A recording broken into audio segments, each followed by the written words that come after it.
I'm Charles Broskoski, one of the co-founders of Are.na. Actually, how many people here know Are.na, just so oh, Jesus Christ. Oh, thank you. Wow, okay. That's nice. That's different. Okay, then I can, yeah, interesting. Okay, if you've never heard of Are.na, I would describe it as the digital version of sitting and doing work at a reading room in a public library.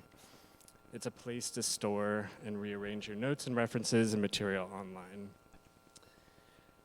Okay, anyways, this talk really isn't about Are.na, but it does involve Are.na. What I want to talk about is something that I've been thinking a lot about lately, but have kind of had a hard time defining. It's something more along the lines of motivations, specifically the kinds of motivations that people have to pursue their interests, which is related to Are.na because it's something that people do on Are.na. So I'm kind of using this talk as an excuse to try and think through and articulate some of these ideas. These thoughts are coming up for me because in part, in a few days, Are.na is going to turn 12 years old. Thank you. And 2 years ago, in celebration of our 10th birthday, I wrote a short essay called On Motivation. When I was writing this essay, I was trying to get at what kept us going on Are.na. And often when I have deadlines for something that I'm having a hard time doing, my form of procrastination is to escape into nostalgia. During this time 2 years ago, I was thinking about all the important reference points like books, artworks, people, etc., that have changed who I am, or maybe they helped me become who I am. I'm just going to read you the relevant part of my thinking that ended up in this essay. This morning I was thinking about this bookstore I used to go to as a kid, Half Price Books in Houston, Texas. I lived on the other side of a shopping center called The Village, and Half Price Books was only a block away from our apartment. After dinner, sometimes we would walk to Half Price Books to browse. I was thinking about all the time spent browsing with no real aim, and how even as a 12-year-old, there was some small intuitive sense of the things I was drawn to. I thought about the specific books that I found there and how those books led me to other related subjects, and those subjects led me to more books, and so on for the rest of my life until now.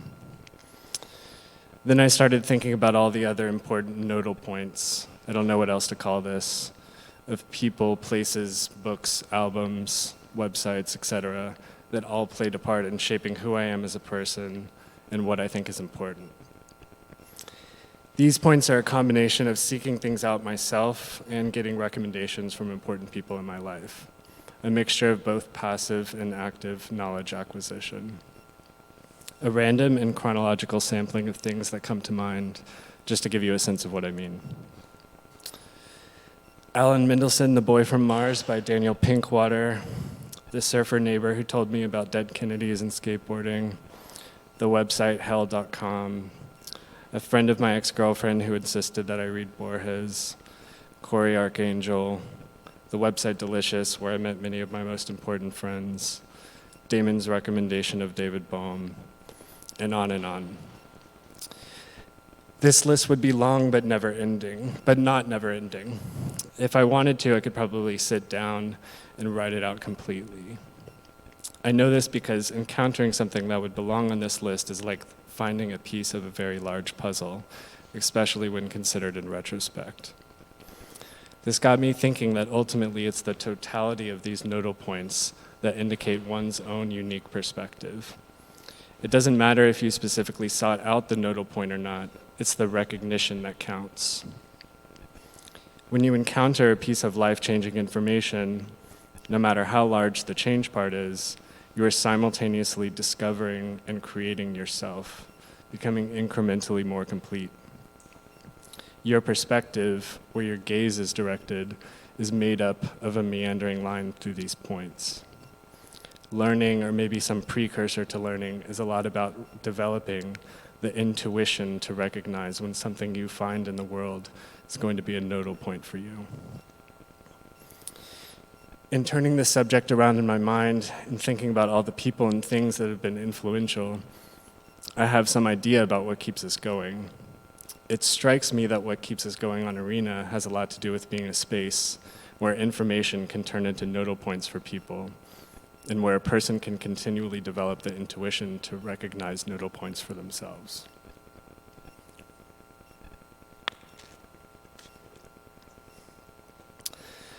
So since writing this essay 2 years ago, I've thought a lot about the idea of nodal points. And just to be clear, what I'm calling a nodal point is just anything in the world that has changed your trajectory. The easiest examples are the kinds like I gave, but a nodal point could also be a person, could be a friend or a place or an idea. Anything that has a hand in shaping how you see the world. I'm interested in this because I think on some level, the sum total of a person's nodal points could be at least some kind of proximity for personal identity.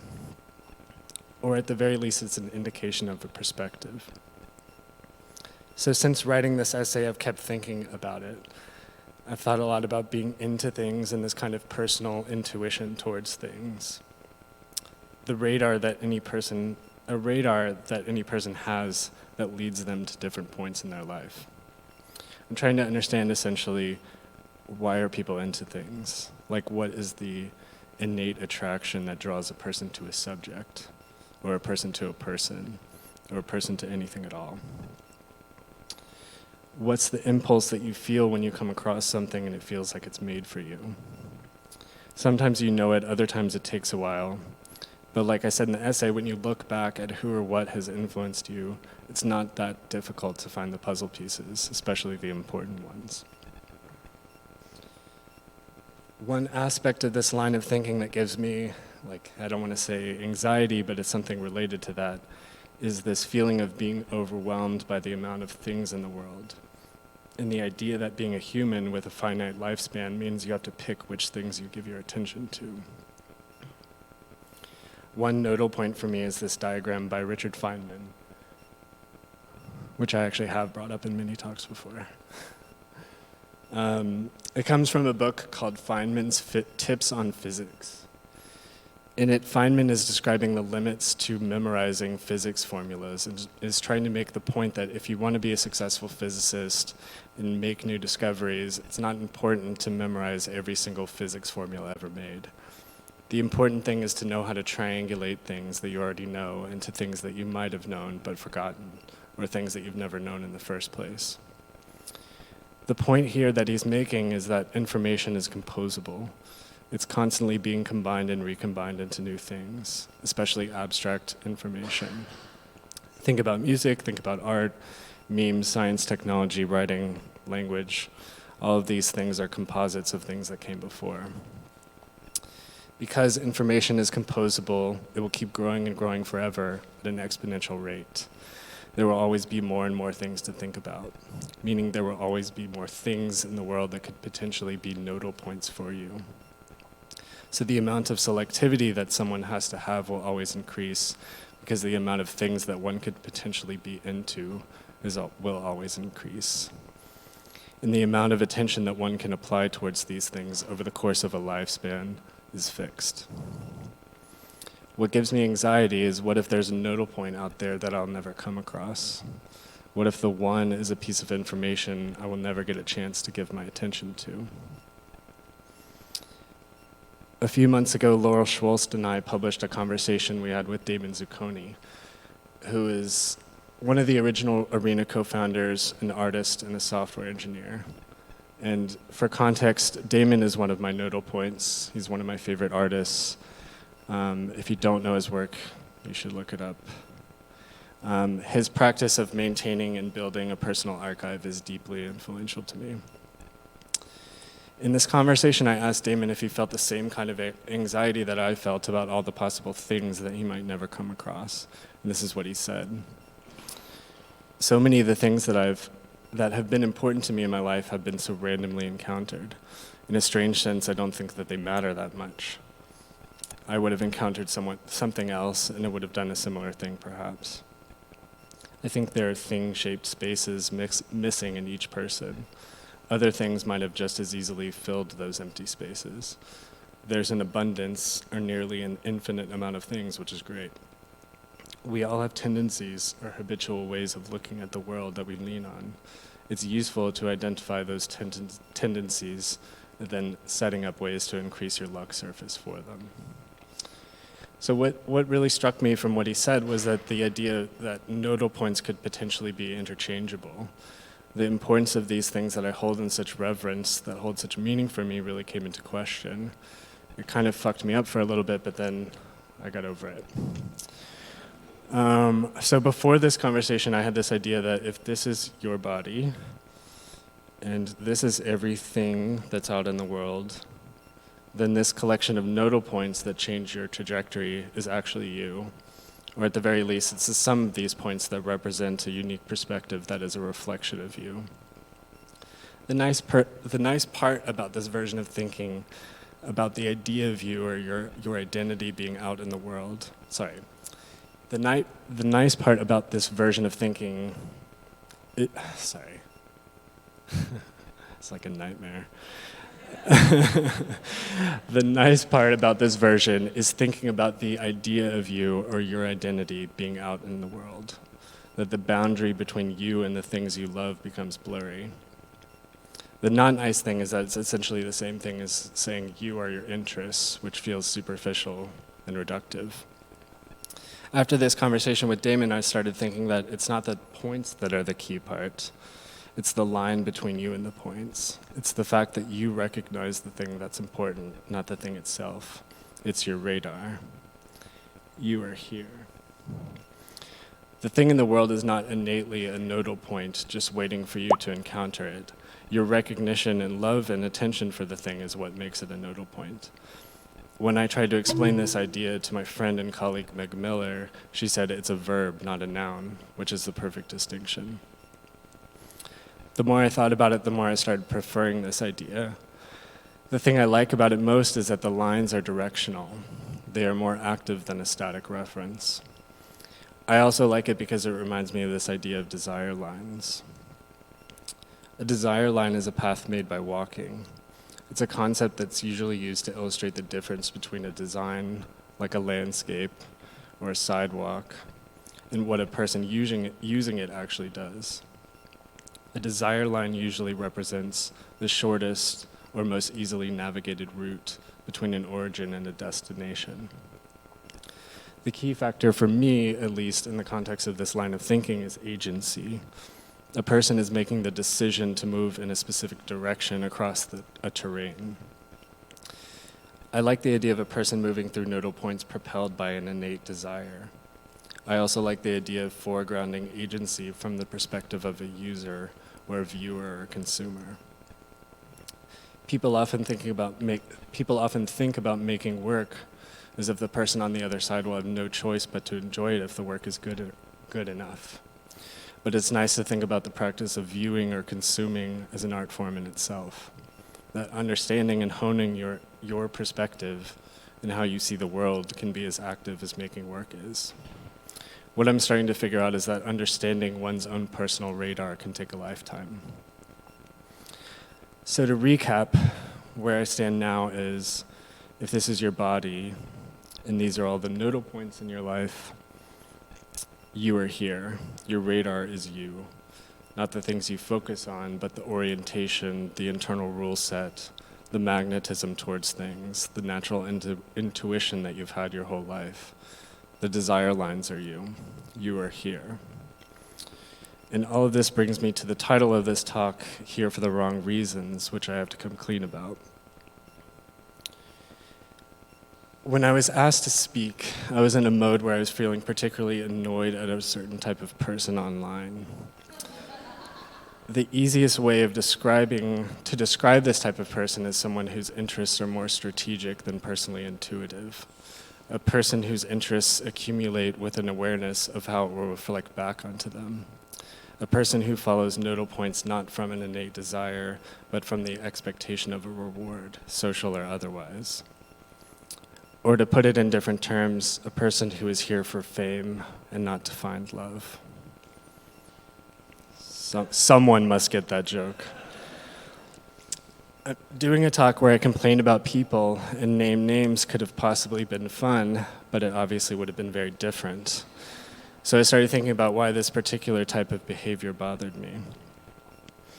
After thinking about it for a small amount of time, I can't say I'm not empathetic to this mode, and I also can't say I'm not susceptible to it.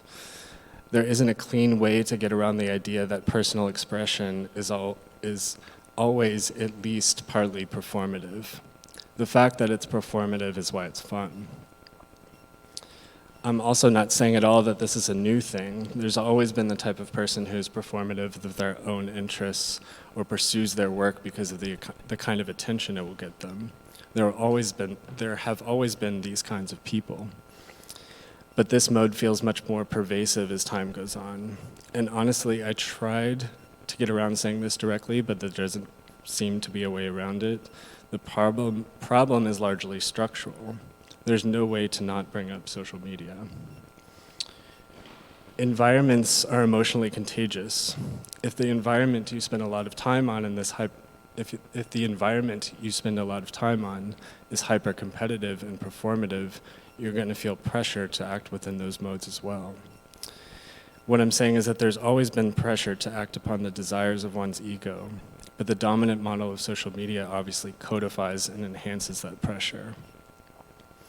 As my friend and co-founder Chris Sharon said, social media turns everyone into an ad. It puts you into a mode where if you want to participate, you have to compete for attention. What I'm annoyed by the most is the brutal practicality of it, especially for my friends who are working in creative fields. My friends who are artists or musicians or writers, there's no way to get around having to promote yourself constantly.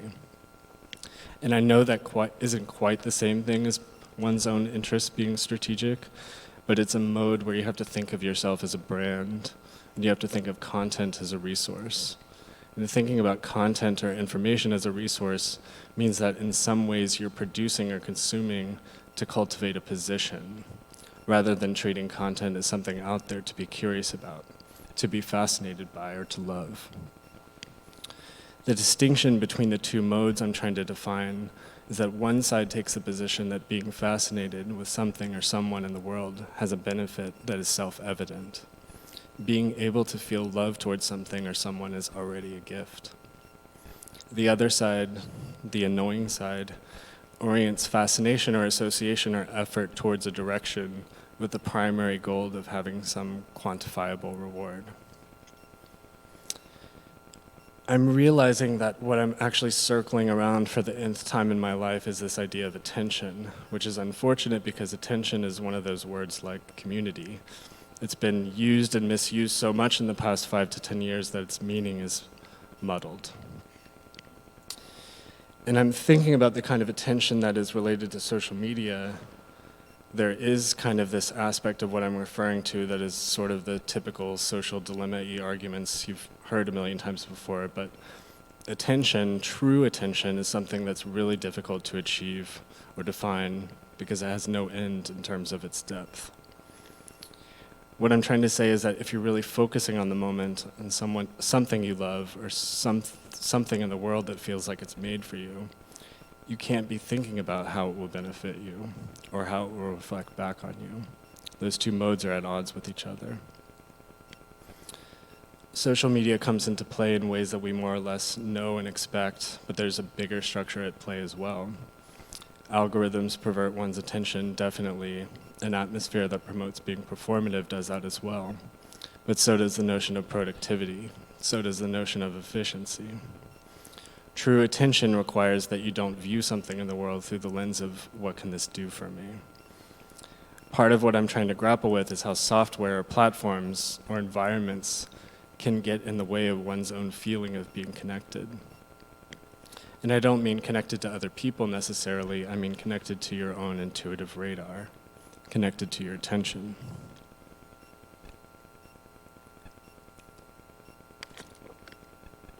Can you read this? It says true attention, I can't even read it. True attention is always fresh, never monotonous. You look at the same thing and see something different each time. You're always going deeper. As a contrast to this social media is bad argument you've heard a million times, I wanted to tell you about a conversation I had with my co-founder Daniel a few years ago when I asked him if he had any friends that he met online. Daniel tells me that he has 4 friends that he met on a message board when he was a teenager, and they're still friends to this day. I asked what kind of message board, and he says, music.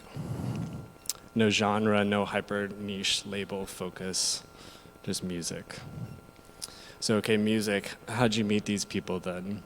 He says that the message board had an option to link a SoulSeek profile next to your name. So you would see someone on this message board, maybe become semi-interested in them, and then check out their SoulSeek profile if he really wanted to determine their compatibility. How many people know SoulSeek? Oh, it's various. If you've never heard of SoulSeek, it's a file sharing platform that came around the same time as maybe post Napster actually. But it's still around and has a fairly passionate user base. The particularly great part about its design is that if you search for a song or an album, and you find a person who has that song or album in their library, you can also go through their entire music folder and see what else they have. This is an environment that's perfect for surfing nodal points. An environment is really the key word here.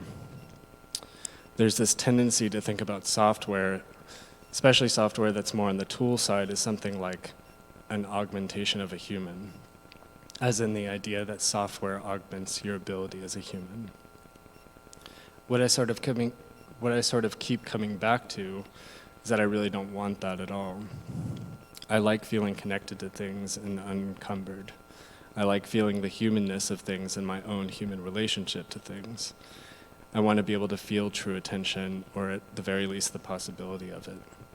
In terms of software, that often means there needs to be a lot of space, for lack of a better word.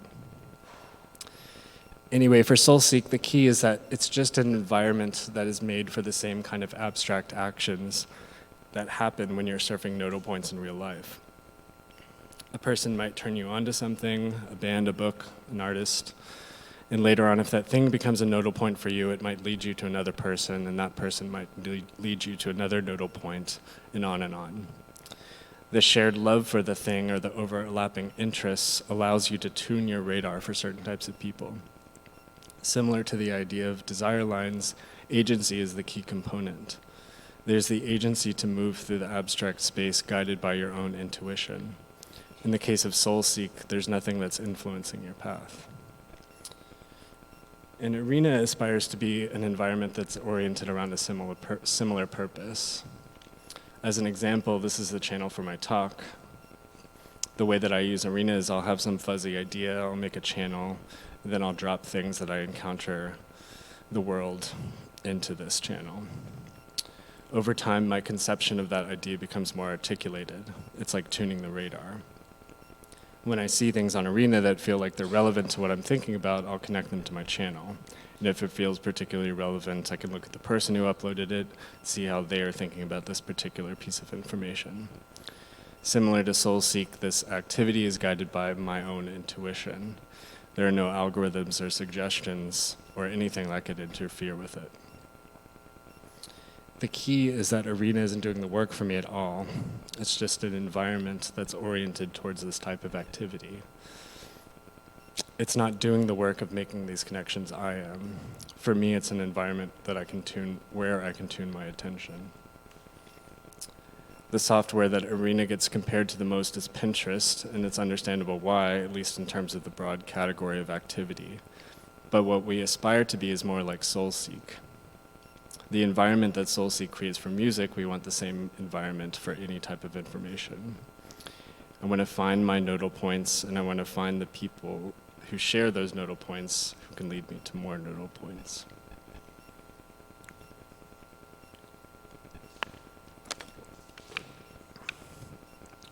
When I first started working on this talk, I was giving an elevator pitch for it to my friends to see what they would say.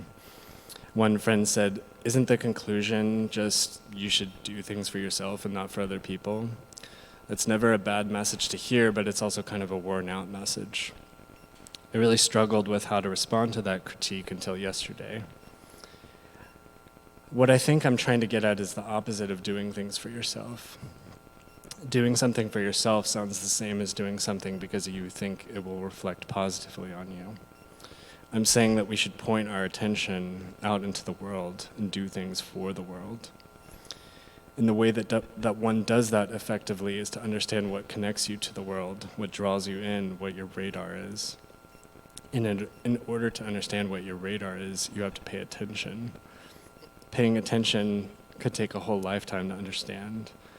What I'm continually reminding myself is to pay attention to what I'm paying attention to.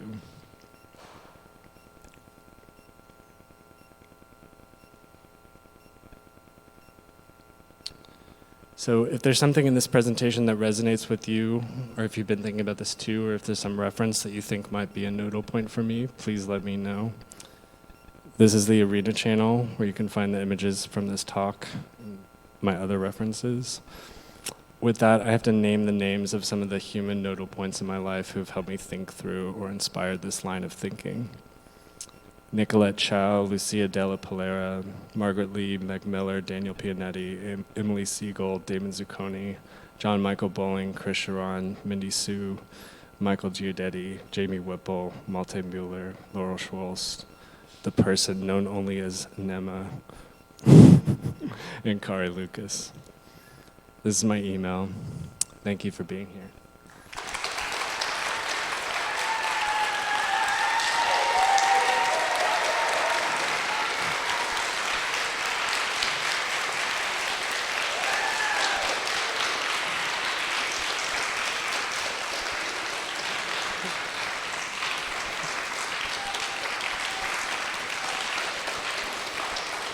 Oh wait, there's one more thing.